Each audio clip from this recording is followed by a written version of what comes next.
Ada yang perlu diobati malam ini? Ada Ustaz. Saya tadi mendengar dan mengikuti ya. Saya salah satu pengagum Pak Ustaz karena sejuk. Rasanya sejuk buat kita yang menonton 11.000, hampir 12.000 orang menonton. Begitu buat Mbak Natalia. Tadi ini pertanyaan juga. Anda tadi saya dengarkan yang di manusia pertama, terkait manusia pertama, bahwa kalau yang saudaraku yang turun tadi itu yang tidak bertanggung jawab atas pertanyaannya, dia bingung. Kenapa harus bingung? Kalau bingung-bingung jangan coba-coba naik di sini Pak Ustadz ya. Nanti akan bisa terjun bebas. Tadi Mbak Natalia ngomong bahwa kami itu Nasrani keturunan iblis. Karena kawan tadi itu nggak sanggup menjawab. Kok bingung sekali ya menjawab itu, padahal sederhana. Itulah kalau orang tidak membaca. Begitu. Kalau saya menyebut ya, Mbak Natalia salah bagian dari keturunan iblis itu juga. Karena belum ada manusia pada zaman itu. Memang mereka lah saling kawin mengawini. Begitu Pak Ustadz ya. Kalau kita kan bacalah ada pertanggungjawaban di sana.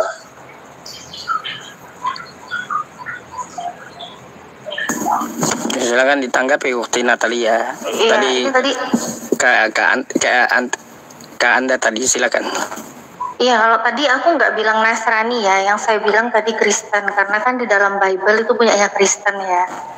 Nah, di situ saya bertanya kepada yang Kristen tadi, ini Pak Kiko ini Kristen juga? Oh, Ustaz tahu lah Kristen. Iya, Mbak Natalia. Okay. Kristen ini. Iya, Kristen juga agak, ya kan? Ini hampir sembuh bapaknya ini. Masalahnya hampir sembuh, iya. Hampir sembuh, ya. Amin. Nah, kalau perkataan Tuhan, ini yang di dalam Bible ini perkataan Tuhan itu pasti benar apa enggak nih? Saya tanya dulu, pastikan. Bapak yakin nggak perkataan Tuhan, firman Tuhan itu benar? Mbak Natalia berbicara perkataan Tuhan itu benar apa tidak? Ya benar lah, namanya pun benar. Oke. Kalau perkataan Tuhan itu benar, sedangkan Tuhan Anda itu sudah mengatakan di dalam Kejadian 2:17 bahwa di saat engkau memakan buah itu, pada hari itu juga kamu akan mati. Pastilah engkau mati. Baik. Nah, pada hari engkau memakan itu, engkau pasti mati. Di situ mereka memakannya. Adam Hawa makan. Baik. Perkataan Tuhan ini benar kan? Benar. Matilah dia. Kristen ini anaknya siapa? Keturunan siapa? Itu yang saya tanya. Kan di situ cuma ada Tuhan, iblis, dan Adam Hawa. Jadi kalau Adam dan Hawa makan itu, perkataan Tuhan benar, matilah Adam Hawa. Kalian keturunan siapa? Oh gitu. Iya. Iya. Pak Ustadz ketawa. Suaranya kecil Pak. Iya. Suaranya kecil Pak. Kenapa saya jadi ketawa? Kayak gitu rumusnya rupanya. Silakan dijawab, tanggapi Pak. Saya kalau udah melihat Pak Ustadz ketawa, saya udah bahagia lah pokoknya. Begini, saya mau tanggapi ya. Begini. Ketika kamu makan buah itu, seketika pada hari itu pada hari kamu makannya, pasti kau mati. Menyatakan terhitung pada saat itu manusia akan mengalami kematian. Itu yang disebut terhitung ya, bukan saat itu mati, bukan. Tadi kawan kita mungkin tidak bertanggung jawab atas pertanyaan yang disampaikan buat teman-teman yang saya hormati di sini. Tapi bagaimana kita harus apresiasi lah. Berani naik, coba dibaca Pak Kiko. Pak Kiko coba baca. Di situ Tuhan mengatakan pada hari engkau memakannya pastilah engkau mati, atau nanti nih 1000 tahun lagi baru mati. Ayo. Menyatakan terhitung pada hari itu bahwa manusia yang ciptaan yang mulia itu akan mengalami kematian yang disebut secara manusia. Itu akan atau pada hari engkau memakannya? Matinya itu pada hari engkau memakannya atau akan mati? Begini, saya tidak mau terjebak dengan Anda untuk bukan terjebak. Coba Bapak baca dulu Pak, silakan Bapak baca dulu. Saya tidak mau sombong, pasti harus saya jawab. Terhitung mulai saat itulah manusia dinyatakan akan mengalami kematian. Enggak gitu bunyinya. Agama, belum ada agama. Nggak usah kita berbicara agama Kristen, agama Islam, belum ada. Ini manusia ciptaan pertama Tuhan itu sendiri. Begitu, Mbak Natalia yang saya hormati.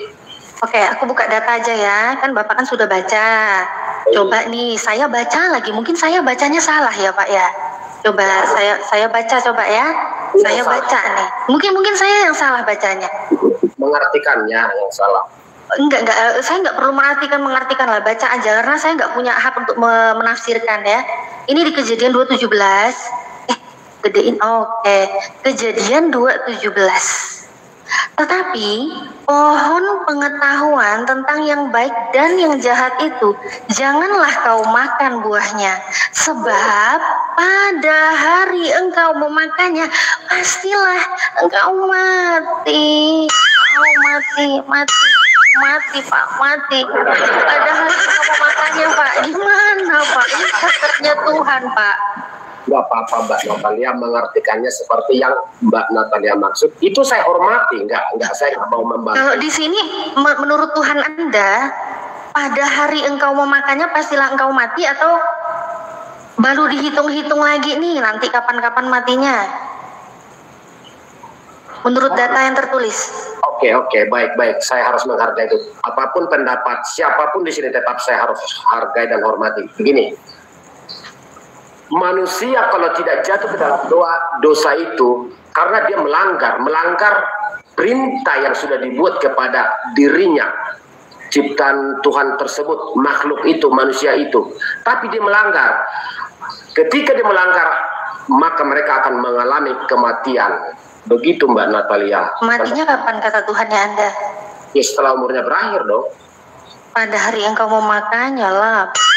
Enggak aja. Oke, saya tetap menghormati itu. Kalau katakanlah Adam tidak memakan sama Hawa, manusia itu tidak akan pernah mengalami kematian itu menurut ajaran yang kami yakini seperti itu. Mbak Natalia, silakan. Ya itu menurut iman Bapak ya Pak ya. Berarti bagaimana sih? Iya. Enggak, saya hargai aja, itu kan menurut iman Bapak. Tapi kalau secara data seperti itu, begitu Pak. Jadi ya saya heran juga kalau Bapak bilang nanti terhitungnya gimana gitu.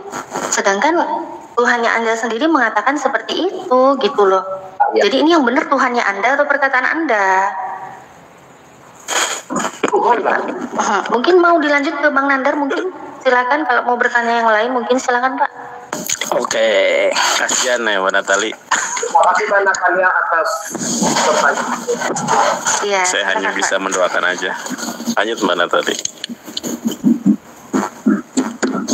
Yang garang nanyanya, gitu. Kalau tema yang tadi mau dibawa Mas Nandar gimana Pak Kiko? Tadi nyimak ya, Mas Nandar mau membawa tema tentang nubuatan ya. Apa-apa, selagi saya bisa jawab dan saya tidak ngawur,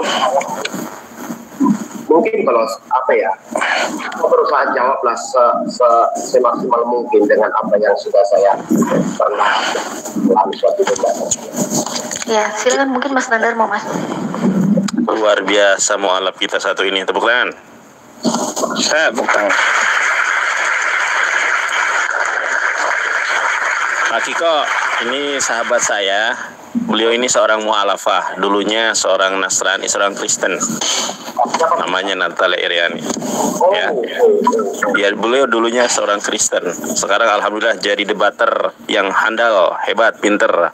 Tabarakallah. Ya, teman lama. Juga YouTube ya, iya teman lama ini. Saya Mas Nandar, Ustadz Yusuf sudah lama berteman. Bantu di subscribe ya. Izin promo sebentar Ustadz Yusuf ya. Buat saudara-saudaraku yang lagi nonton di TikTok maupun di channel YouTube manapun ya, jangan lupa pastikan udah subscribe channel YouTube Natalia Iriani Hijrah Khadijah, dan juga Salam Satu Ilah. Tapi ini saya lagi live kan di 2 channel, Natalia Iriani dan juga Hijrah Khadijah ya. Buat saudara-saudaraku yang lagi nonton di channel YouTube manapun, nggak apa-apa, silakan Anda nonton, sama aja ya, kita berdakwah ya. Mau yang melivekan saya nggak apa-apa, ini free ya, bebas, free, saya nggak minta biaya apapun, semuanya gratis. Silakan mau livekan, mau upload video saya, silakan sebanyak-banyaknya di-sharekan. Terus kalau yang pengen tahu notifikasi ya, supaya nggak ketinggalan apa aktivitas saya, Ustadz Yusuf, Mas Nandar ya, pastikan subscribe dan juga aktifkan lonceng notifikasinya. Natalia Iriani, Hijrah Khadijah, Yonatan Nandar, dan juga Yusuf PI. Ustadz Yusuf, itunya nama channelnya Debat Lintas Agama ya? Debat apa? Pusat Debat Agama sekarang. Pusat Debat Agama. Oke. Ganti Ustadz Yusuf ya. Nanti kalau nama ini, kalau nama yayasan saya udah keluar, nanti ganti nama yayasan itu. Masya Allah. Tabarakallah. Semoga yayasannya segera berdiri. Amin. Amin. Yang buat nonton ya di channel YouTube-nya Ustadz Yusuf, kayaknya aku lihat banyak nih. Hai, assalamualaikum. Jangan lupa ya mampir ke channelku. Jangan balik lagi ke channel Ustadz Yusuf ya. Bercanda serius juga nggak apa-apa. Ya lanjut silakan Mas Nandar. Ustadz Yusuf. Ya. Buat Natalia, bolehkah Pak Ustadz? Silakan. Boleh silakan Pak. Saya harus izin sama Pak Ustadz, saya harus menghormati beliau. Izin Mbak Natalia. Tadi baru saya dengarkan dari Pak Ustadz, siapa ya? Izin Pak Ustadz yang di tengah. Oh, saya bukan Ustadz. Konata. Saya bukan Ustadz tapi. Ya langsung aja apa? Tadi Anda sudah mengatakan kalau Mbak Natalia salah satu mualaf Kristen ya Mbak Natalia. Pertanyaannya singkat aja, kenapa namanya belum diganti Mbak? Kan Natal itu kan ya Mbak Natalia tahulah Natal ya. Silakan Mbak Natali. Gimana Pak? Mbak Natali masuk Islam, kenapa namanya Natalia Iriani? Bukankah Natal itu identik dengan Kristen? Itu pertanyaannya. Silakan. Oke. Iya, sebenarnya alhamdulillah ya. Kalau nama saya, nama akun Natalia Iriani itu sama dengan nama yang diberikan kedua orang tua saya ya, Natalia Iriani. Sama dengan identitas saya, KTP, buku rekening ya. Kalau ada yang kepanasan pengen transfer ke rekening saya, namanya Natalia Iriani.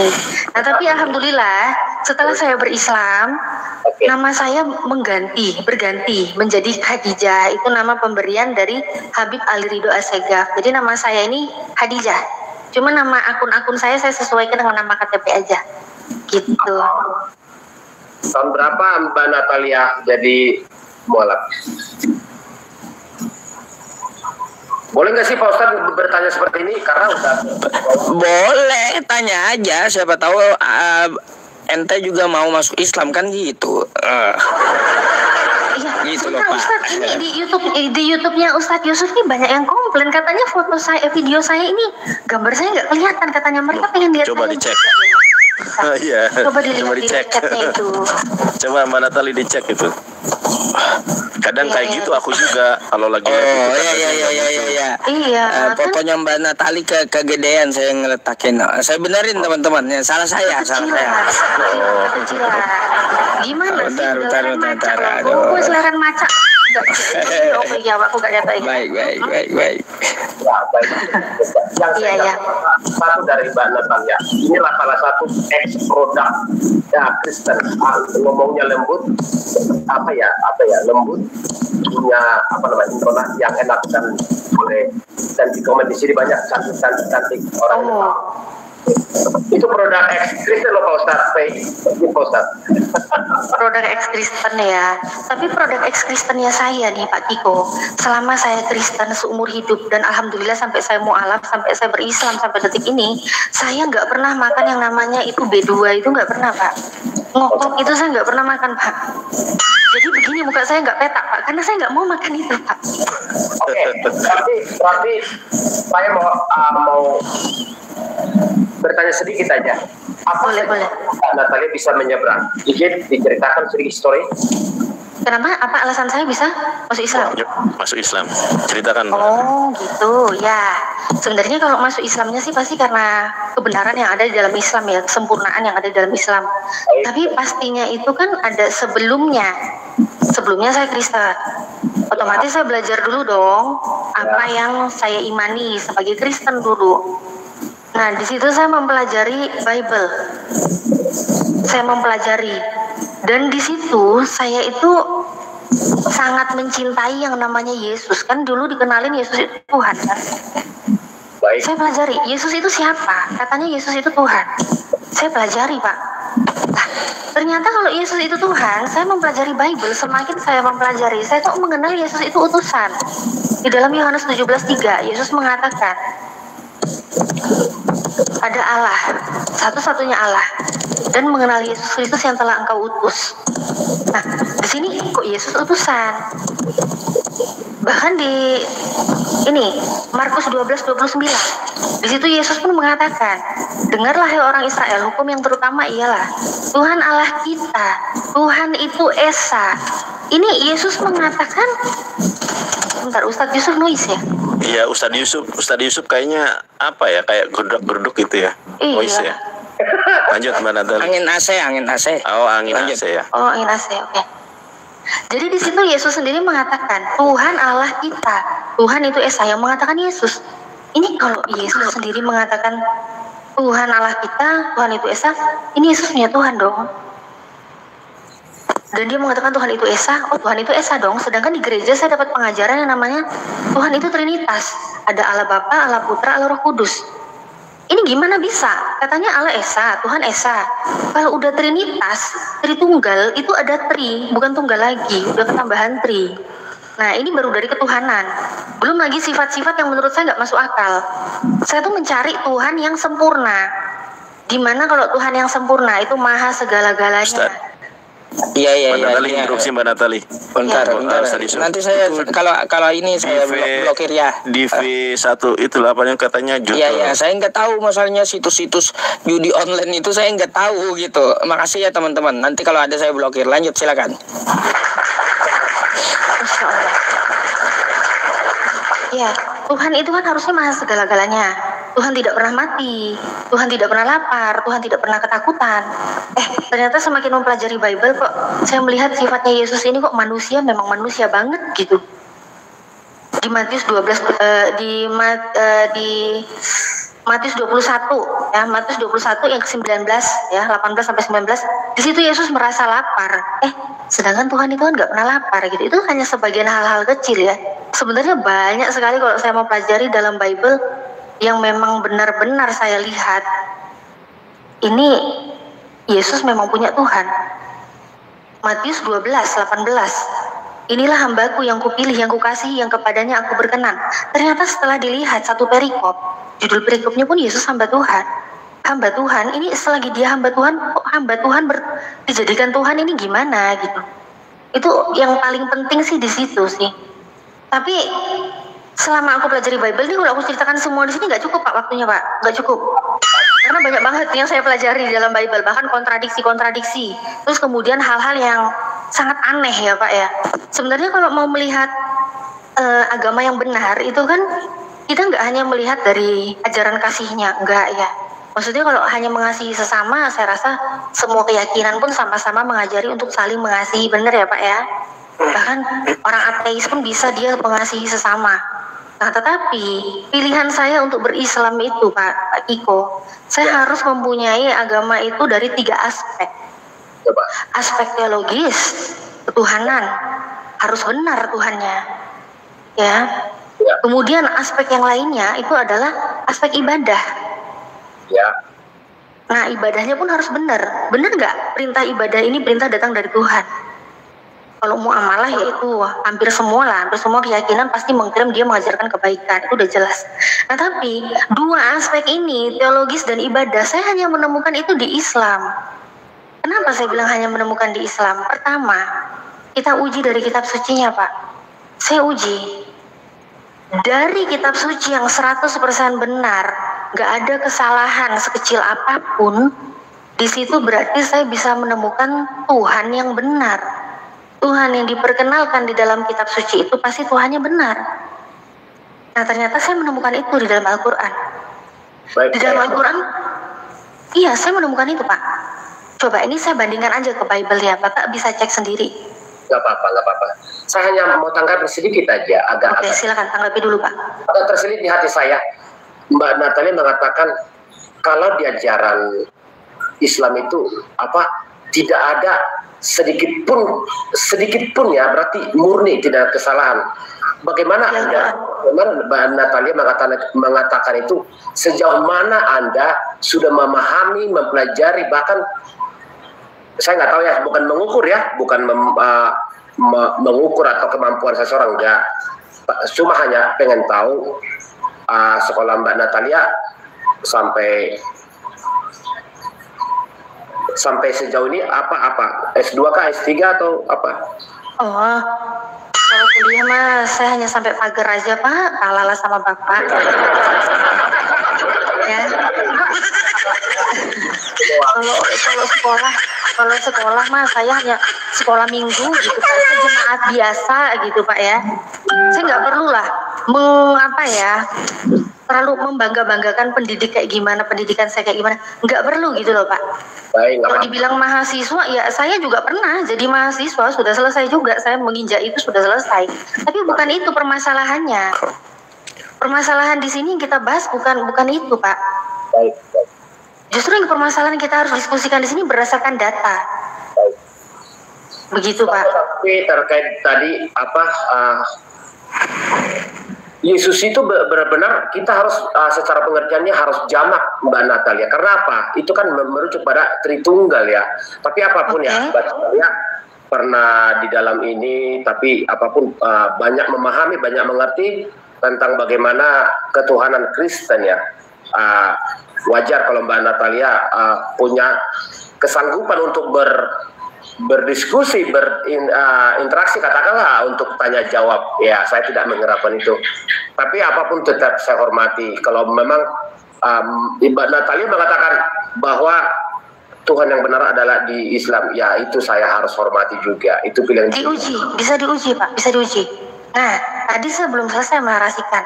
Bapak sendiri menanyakan, sudah sejauh mana Anda belajar, kan begitu ya. Tapi Bapak kan lebih spesifiknya ke jenjang pendidikan. Menurut saya itu nggak penting gitu Pak ya.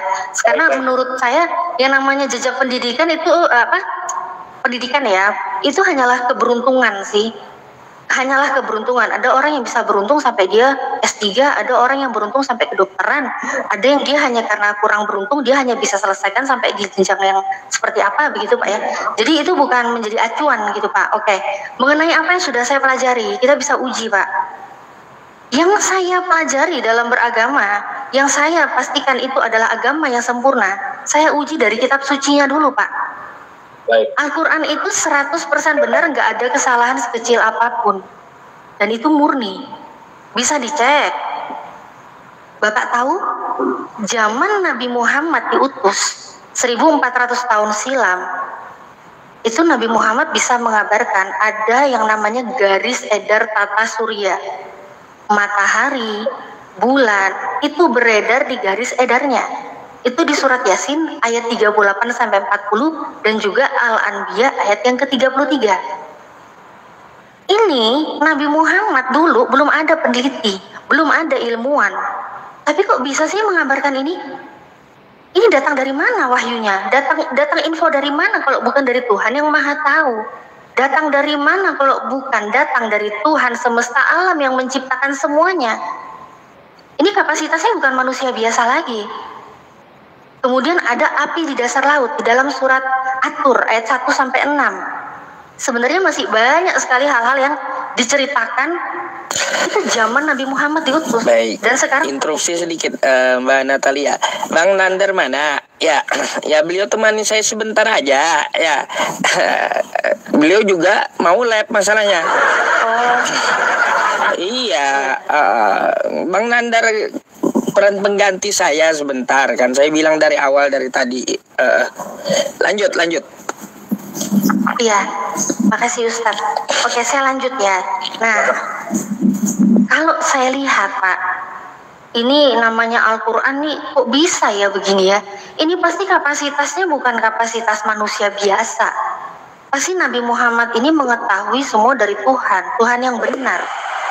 Karena informasinya benar. Semakin maju zaman, Al-Quran semakin terbukti kebenarannya. Nah, tapi kalau saya ingat-ingat Pak, dengan zaman saya membaca Bible, semakin saya pelajari, saya semakin menemukan hal-hal yang ini benar, yakin datang dari Tuhan yang Maha Tahu. Contoh, Yesaya 65:25. Di situ apa Pak dinarasikan?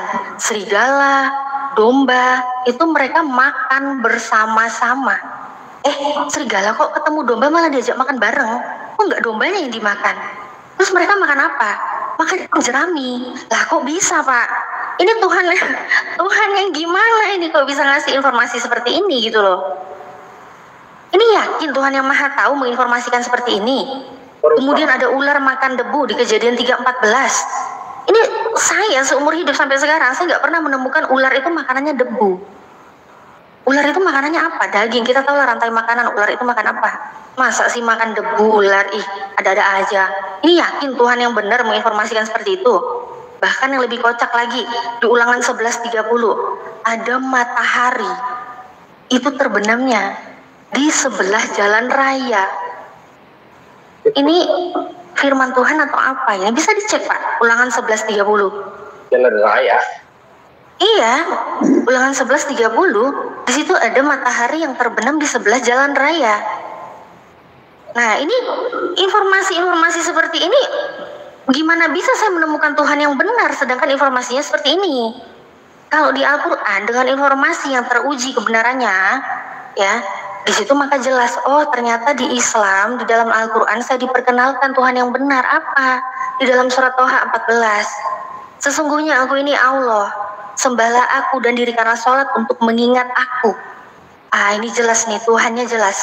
Dia memperkenalkan dirinya, dia minta disembah, dia memperkenalkan, dia memerintahkan manusia untuk menyembahnya. Dan di situ ada aspek ibadah. Apa? Sholat. Dirikanlah sholat untuk mengingat aku. Ini kita bisa lihat ya, bukti nyata Islam di negara manapun, orang yang mengaku muslim, kalau ditanya Tuhanmu siapa? Allah.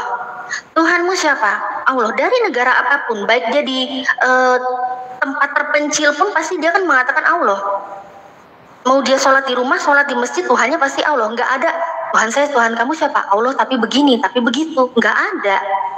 Dan kemudian sholat yang Allah perintahkan, dirikanlah sholat, itu pun sangat jelas. Sholat umat muslim, Islam di negara manapun, kalau sholat itu sama. Nggak ada yang bisa dimodif-modif, nggak ada Pak. Ini perintahnya jelas, mulai dari kita mau sholat, auratnya, bagian mana yang harus ditutup, wudunya jelas, gerakannya jelas. Bahkan di semua negara, kita kalau mau sholat subuh ya pasti 2 rakaat. Sholat maghrib di mana-mana 3 rakaat. Gak mungkin, oh ini ahli ibadah sholat maghribnya jadi 5 rakaat. Gak ada. Itulah karena perintah datang dari Tuhan yang benar. Gak bisa dinego-nego. Itu kita ibadah itu perintah bikinan Tuhan, bukan perintah bikinan manusia. Coba kalau Kristen, Pak Kiko gereja mana di Kristen? Mungkin Protestan, karismatik, atau gereja apa ya kan? Advent mungkin. Banyak teman-teman Kristen, waktu saya dulu Kristen, saya bingung. Pindah-pindah gereja, denom sudah berbeda, ibadahnya liturgi udah beda-beda. Ini sebenarnya aturan ibadah bikinan Tuhan atau bikinan manusia? Sangat berbeda Pak. Disitulah saya menemukan indahnya Islam. Agama yang saya cari selama ini adalah agama yang sempurna. Itu saya dapat di Islam. Gitu Pak.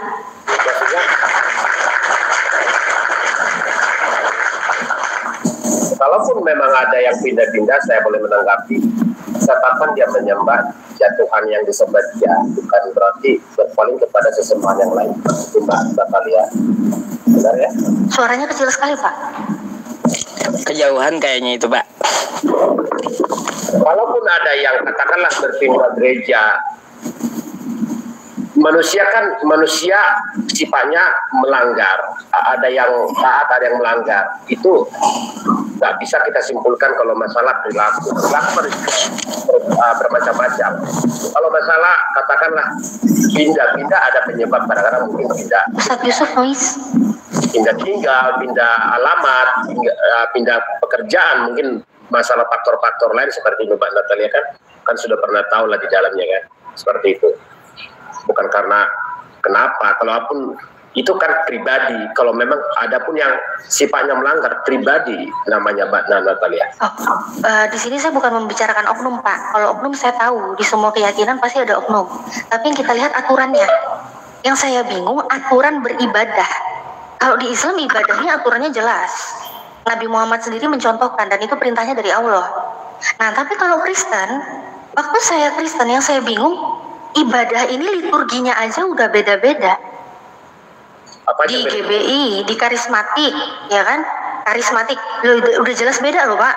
Di karismatik ibadahnya gimana? Semarak musiknya dengan gumbrang-gumbrang dan tepuk tangannya, belum lagi ada penari tamborin yang pakai roknya dikibas gitu, yang ada pakai pita gitu, ya kan? Pernah aku menari gitu juga, aduh. Ya.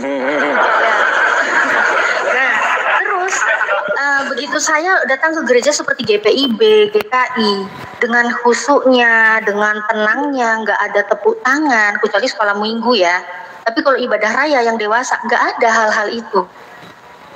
Terus mengenai persembahan pun, kantong persembahan, ada yang bisa ngasih sebelum khotbah, ada ngasih yang setelah khotbah, ya kan? Tergantung gerejanya kan. Semua ibadahnya itu aturannya beda-beda gitu loh. Tiap denom sudah berbeda. Makanya saya bilang, ini perintah ibadah ke gerejanya aja dari mana? Yang katanya Yesus Tuhan, di dalam Bible, Yesus saja tidak pernah memerintahkan untuk ke gereja. Gak ada datanya Yesus memerintahkan untuk ibadahlah di gereja, gak pernah ada. Bahkan Yesus sendiri mengucapkan kata Kristen pun gak pernah ada.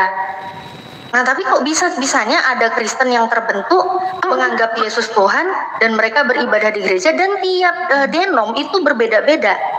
Nah, di situ sih silakan kalau yang mau ya. Tapi kalau untuk saya pribadi, ini saya mikir, ibadah yang saya lakukan waktu Kristen itu ibadah perintah dari mana? Kok beda-beda? Oh, ternyata perintahnya dari mana nih kalau begini? Kalau perintah dari Tuhan, gak mungkin dong dinego-nego sama orang, dibolak-balik, dimodif-modif. Itu berarti sudah bercampur dengan ulah tangan manusia. Apalagi kalau jelas gak ada perintahnya, mereka ibadah-ibadah sendiri. Gak ada perintahnya, kayak gimana aturannya? Aturan dari mana kalau hal itu, Pak? Yang saya bicarakan di situ, bukan oknum, bukan masalah orang mau gimana. Saya gak bicarain itu, Pak. Kalau oknum mah, semua agama pasti ada oknum. Yang kita lihat aturannya. Silakan. Baik, saya mau bertanya yang lain aja, karena apa? Karena saya nggak tahu tadinya Mbak Natal itu ex dari Kristen. Jadi saya tidak mau merana yang sifatnya personal lagi. Saya lebih kepada kita boleh berdiskusi supaya menyehatkan penonton. Mungkin kalau masih ada waktu Pak Ustadz ya, takutnya nanti mau diturunin juga. Oh, enggak, banyak waktu. Ustadz Yusuf tapi udah sehat ya Ustadz ya? Kemarin ya, alhamdulillah saya udah sehat ini. Cuma suara aja nggak bisa teriak kencang gitu. Oh, tenang Ustadz. Kalau perlu teriakan saya bisa teriak, apalagi membaca Bible penuh hikmat. Saya ahlinya Ustadz. Lanjut. Kalau ada diskusi dengan saya nanti nggak apa-apa. Kan ngomong pelan-pelan bisa. Silakan lanjut dulu. Bagi saya yang saya sekolahnya jujur aja ya. Saya tamat SD aja Mbak. Gak usah heran. Tapi sekelas apapun sini pasti saya ladeni dengan apa yang saya pertanggungjawabkan, bisa saya pertanggungjawabkan kayak pengetahuan saya yang saya nggak ada. Saya sekolah tinggi-tinggi Mbak, percaya dah. Sorry itu saya tadi ya, kalau agak menyeberang tadi itu saya hilap, saya minta maaf di sana. Saya mau bertanya gini, saya tidak terlalu heran bagi orang-orang pintar, orang-orang yang cerdas, orang-orang katakanlah sampai sejenis apapun, bahkan profesor pun, bukan saya tidak menghormati keilmuannya, namun kalau sekedar hanya pintar, bagi saya tidak. Pintar itu perlu sangat, itu karena di kitab kami ya, saya katakan sekarang kitab kami ya Mbak Natalia.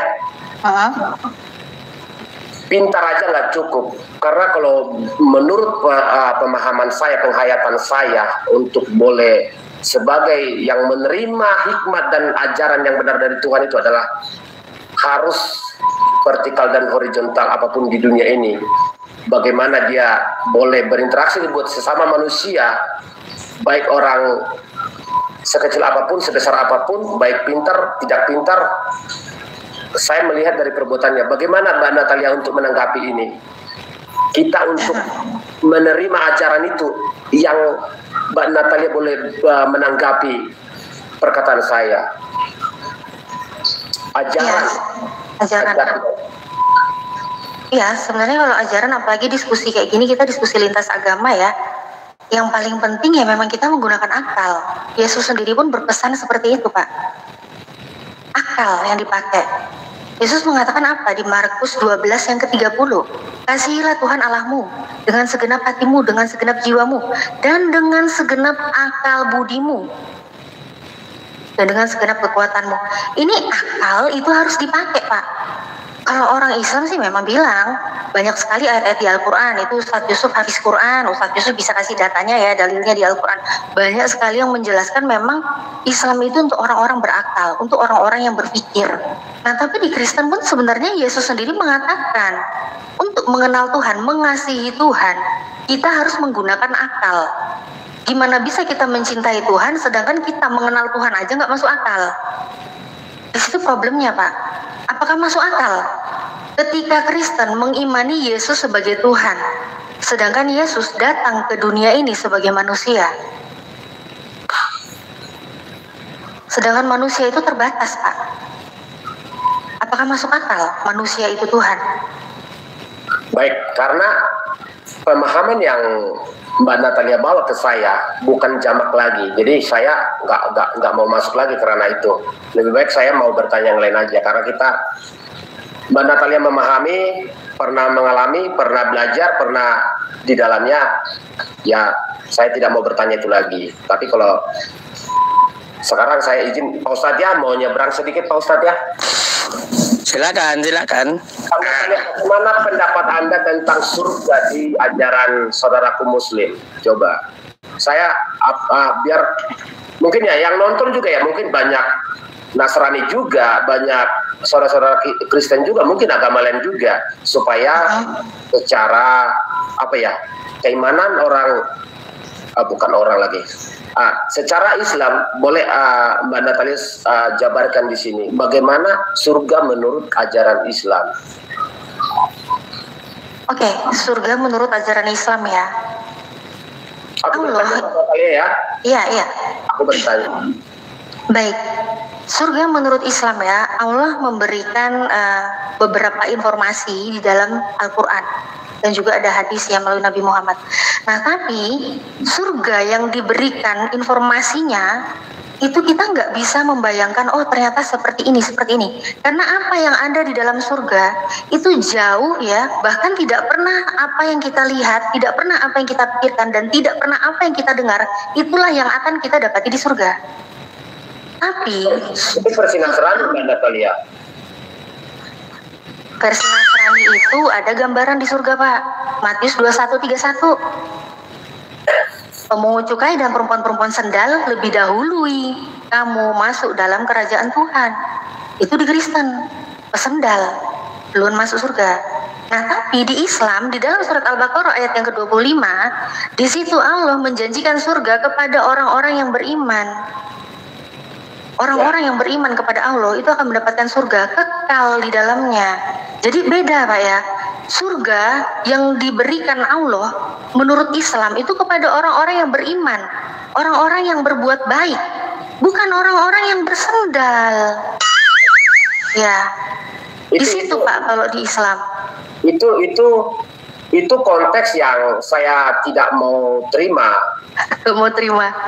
Karena yang mana yang Bapak nggak mau terima yang mana? Kalau Al-Quran nggak apa-apa, Bapak nggak terima kan Bapak bukan Islam. Bukan itu. Terus yang mana? Ajaran agama saudara-saudara Muslim, saya nggak boleh menyangkal dong, nggak boleh. Iya, terus yang Bapak nggak terima yang mana? Bible. Harus paham ya, setiap saya bicara, saya harus berusaha memahami pola pikir, cara berpikir Mbak Natalia supaya tidak bentrok dia. Oke. Tadi kan Mbak Natalia bilang tempat perempuan-perempuan bersundal. Itu jangan Mbak Natalia itu ya, setelah banyak paham tentang Alkitab sehingga mencabut-cabut katakanlah mengambil satu-satu kitab untuk menaruh untuk hal-hal yang tidak semestinya, begitu Mbak Natalia. Karena Anda pernah di dalam, tidak semestinya harusnya. Enggak semestinya ya, padahal di situ Yesus sendiri yang mengatakan, sesungguhnya pemungut-pemungut cukai dan perempuan-perempuan sendal akan mendahului kamu masuk dalam kerajaan Tuhan. Artinya, Yesus sendiri yang ngomong. Gimana artinya? Sebenarnya Mbak Natalia paham, tapi kenapa sebaiknya kita harus menghormati keragaman dalam itu? Iya, saya hormati, makanya silakan jelaskan Pak, itu maksudnya apa? Ketika orang berbuat salah, dia mengaku paling tinggi ilmunya, paling benar, paling, katakanlah dia menjudge seseorang, menghakimi orang. Ketika Tuhan Yesus melihat, saya rasa Mbak Natalia tahulah, karena saya saya nggak pintar, tapi saya mau belajar banyak tentang apapun, saya mau teruskan. Ketika manusia menghakimi seseorang, kehadiran orang itu harusnya ngaca dulu pada dirinya. Apakah kamu tidak pantas menghakimi orang? Apakah tidak ditemukan kesalahan pada dirimu? Kira-kira begitu Mbak Natalia. Makanya disebut perempuan-perempuan sundal. Kenapa? Jadi tidak ada jaminan kalau segala yang penghakiman manusia atau tindakan manusia, ukuran manusia tidak berlaku buat Tuhan, tidak mutlak, hanya batas manusia di bumi Mbak Natalia.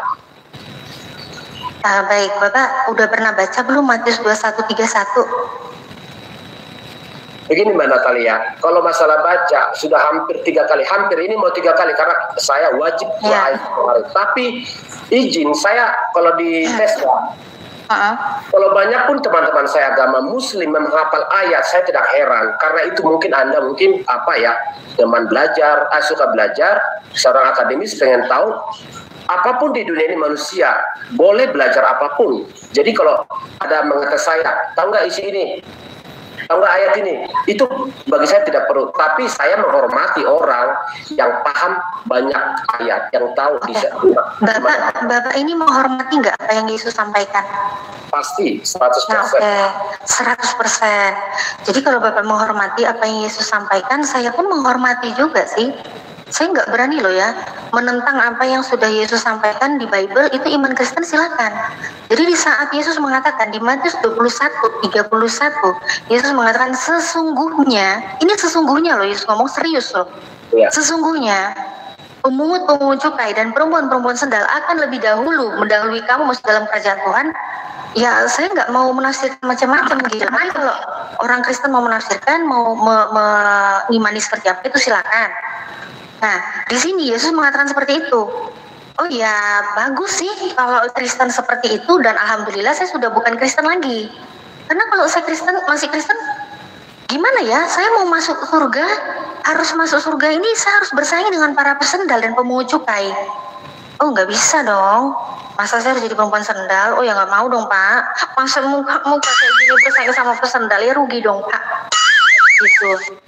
Kalau pemahaman secara, kalau saya kan baca ya, nggak mau saya ngarang-ngarang seperti dari teman saya Kristen. Pertanyaannya bertanyalah kalau memang sudah punya punya pemahaman gitu ya, akhirnya tidak terkendala, tidak kayak orang mau jalan tapi kecebur gitu loh Mbak. Oke. Ya, yang dimaksud ada. Izinkan ya saya boleh, kalau tidak ada bermaksud untuk apa, karena manusia pasti bersifat salah. Ada pendakwa kalau pemahaman di surga itu bahkan tidak elok disebut di sini. Mungkin apa? Pribadi dia lah mungkin yang salah yang mengartikan, karena di sini saya baca tidak ada yang disebut pendakwa tersebut di dalam versi surga di Muslim itu. Tapi nggak heran juga disebut Pak Ustadz di sini, karena saya harus jaga juga semuanya. Bukan karena saya takut ya, karena kalau salah saya takut itu. Ya, pakai data aja Pak. Kalau pakai data kan enak diskusinya Pak. Ini bukan data, ada YouTube-nya Mbak, bukan data. Oh, cuma omongan di-upload di YouTube itu. YouTube kan dia pas ceramah. Udahlah, aku yang lain aja. Aku mau bertanya sama Mbak Natalia yang lain aja. Oke. Banyak teman-teman saya ya, karena saya ruang lingkup saya, bahkan saya kadang-kadang kalau di olahraga tuh hanya seorang diri saya Kristen, tapi teman-teman saya sampai kadang-kadang ini main badminton sampai 50 orang semuanya Muslim, tapi saya nyaman aja karena saling menghormati di sana, sejuk. Pertanyaan gini, tapi mereka banyak yang nggak paham. Kalau saya tanya berbeda pendapatnya. Menurut Anda surga itu di mana? Surga bukan Taman Eden. Sorry loh Mbak ya.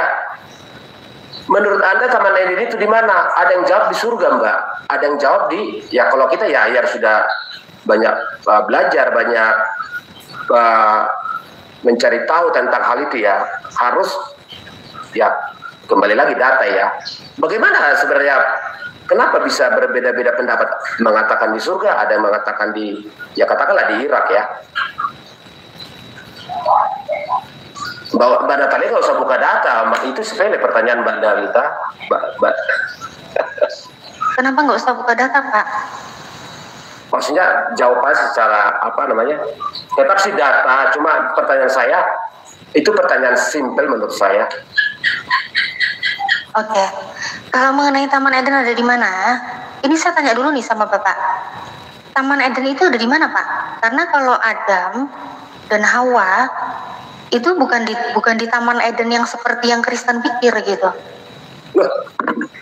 Coba Mbak Natalia ya, karena yang di versi Kristen aku nggak perlu jelaskan karena Mbak Natalia sudah tahu. Coba, karena banyak umat melihat kita Mbak, menonton kita, coba, supaya umat ini boleh yang belum tahu ya izin ya, mohon maaf saya harus menjaga semuanya.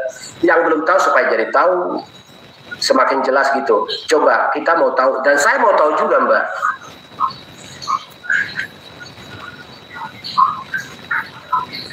Apakah Taman Eden itu di surga menurut Mbak Natalia? Iya. Iya. Ini di dalam surat Al-Baqarah ayat yang ke-35. Nah, tapi saya tanya ke Bapak nih, kalau di Kristen itu sebenarnya Taman Edennya di mana? Kembali lagi nanti ke pertanyaan saya, sebenarnya Kristen ini keturunan siapa? Gini loh Mbak, izin. Tidak ada keinginan untuk mencobai orang, enggak. Jauhlah dari saya itu. Mbak Natalia kan dari Kristen. Iya. Jadi tanpa harus jawab pun Mbak Natalia sampai saat ini udah tahu kalau Taman Eden itu di mana. Ya di mana Bapak sendiri tahu nggak? Bapak kan Bapak masih Kristen sampai sekarang. Pemahaman kami Taman Eden itu bukan di surga, Mbak Natalia. Oke, Taman Eden bukan di surga. Ya. Ya kan, bahkan di Alkitab Sabda pun juga menjelaskan gitu, bahwa ini ada di wilayahnya Efrat dan juga Sungai Tigris, dekat situ. Ya. Nah makanya kalau Taman Eden itu bukan di surga, sedangkan Taman Eden itu di bumi itu sendiri.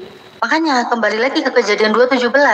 Kalau Taman Eden itu sudah memang di bumi sendiri, dan di situ Tuhan Anda mengatakan di saat Adam dan Hawa makan buah itu pada hari itu juga pasti engkau mati.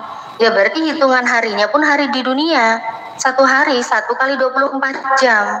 Di saat matahari terbit, matahari terbenam, itulah 1 hari.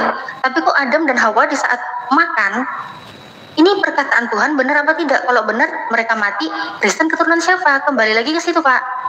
Akan ketemu nanti. Semua narasi kita akan bertemu di tengah. Baik. Tuhan menciptakan manusia bukan di surga loh. Ya, benar ya, bukan di surga. Tuhan menciptakan Adam dan Hawa itu bukan di surga. Tapi Mbak Natalia mengatakan surga bukan. Tuhan menciptakan Adam dan Hawa itu bukan di surga, tapi di Taman Eden. Tapi pemahaman Mbak Natalia baru saja saya dengar kalau Taman Eden itu di surga. Berarti apakah Enggak nyambung. Saya nggak bilang Taman Eden di surga, enggak. Kan saya tanya Adam dan Hawa awalnya itu di surga. Bukan di Taman Eden. Kalau di Bible itu kan mengimani di Taman Eden, sedangkan Taman Eden itu lokasinya di bumi. Di Tigris, dekat Efrat.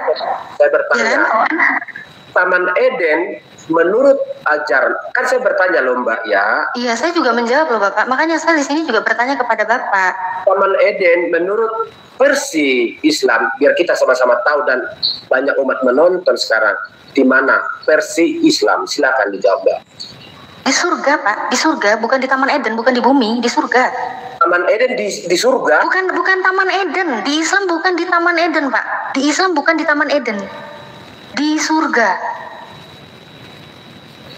Bukan di Taman Eden. Kalau Taman Eden itu di Bible, itu di Kristen mengimani Adam dan Hawa itu di Taman Eden. Ternyata Taman Eden, kalau kita lihat di dalam literasi Alkitab Sabda, literasi kekristenan sendiri, Taman Eden itu adanya di Tigris, di Efrat, di wilayah itu. Nah, ternyata Taman Eden di Kristen itu di bumi. Kalau di Islam bukan Taman Eden, Pak, di surga. Beda. Baik, oke, aku belokin tapi nanti berujuk kembali lagi ke sana, Mbak ya. Jadi Bapak maunya apa sih, Pak? Bukan maunya apa, harus pada Ya. harus kita pertanggungjawabkan setiap apa yang kita narasi. Iya, makanya kalau setiap narasi harus dipertanggungjawabkan, cobalah tolong satu aja Bapak pertanggungjawabkan deh, itu kejadian 217 itu gimana gitu loh, Pak. Saya belokkan dulu, Mbak. Nanti saya pertanggungjawabkan setiap Mbak yang bertanya pertanyaan apapun ke saya harus jawab sebisanya saya jawab, Mbak. Kita clearkan dulu biar penonton disedarkan pikirannya, jadi tahu tidak ada maksud keinginan, hanya keinginan kita untuk boleh tahu sama-sama, oh versi ini begini. Taman Eden itu saya tanya tadi kan, kalau pemahaman kami memang tadi Mbak Natali sudah sebut, di manakah Taman Eden itu menurut versi saudaraku ajaran Muslim? Itu doang, simple di pertanyaan itu. Di Islam, Adam, Hawa itu di surga. Surga. Itu dalilnya di surat Al-Baqarah ayat yang ke-35. Ya, itu di surga.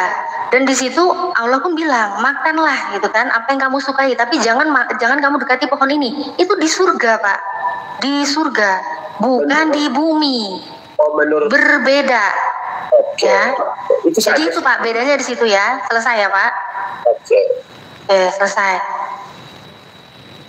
Nah, kejadian 217 jadi bisa Bapak jawab atau Bapak nggak mau jawab?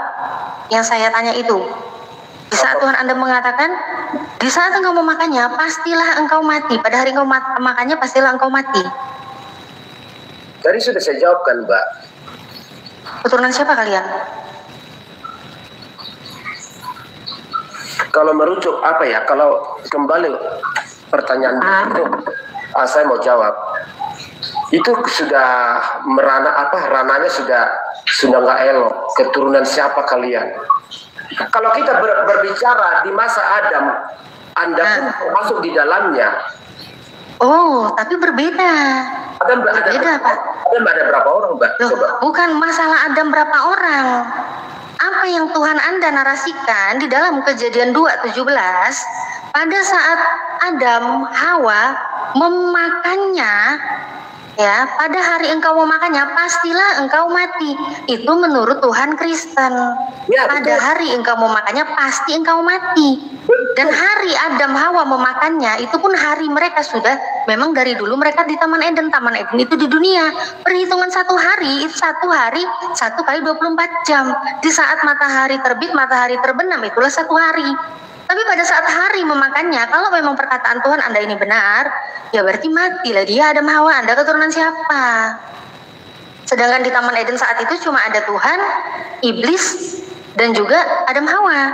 Kalau Adam Hawa makan itu dan mereka mati, keturunan siapa coba? Yang tertinggal iblis. Berarti salah satu Mbak Natalia di dalamnya. Loh, saya bukan Kristen, saya nggak ngimanin itu. Itu kan saya bilang di dalam Bible. Bukankah manusia pertama itu Adam? Manusia pertama Adam, Bapak, tapi ada perbedaan versi cerita. Di Al-Quran dan di Bible itu berbeda, Bapak. Saya ulangi bahkan 100 kali, saya tetap ulangi. Coba Bapak punya nggak dalil di Al-Quran? Kalau Bapak mau menyamakan, ada nggak dalil di Al-Quran yang Allah berfirman kepada Adam dan Hawa, di saat engkau mau makannya, engkau pasti mati. Di saat engkau hari memakannya, pasti mati. Ada nggak Allah membicarakan itu kepada Adam dan Hawa dalam Al-Quran? Yang saya bicarakan itu kan narasi Tuhan Anda di dalam Bible, bukan Allah di dalam Al-Quran. Itu berbeda, jangan disama-samain. Saya tidak mau nyamain sebenarnya. Ya udah, berarti yang keturunan iblis Anda aja, bukan saya. Kok bilang saya juga, gimana sih Bapak? ngeri kali ya. Iya ngeri dong. Ya, silakan, Oke, Ustaz. Pak, boleh gantian katanya sama yang di bawah tuh. Teriak-teriak di bawah. Dari tadi saya biarin aja. Apa Natalia? Iya, makasih ya Pak ya.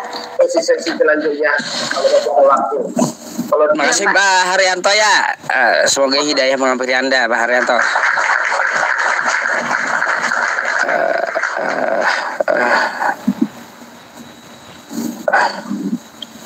Izin di follow ya. Ini aku naikin akunku, akun baru juga bikin. Belum ada followernya, izin di follow ya. Parkun di sini bentar nggak apa-apa ya Ustadz ya. Natalia Iriani 09.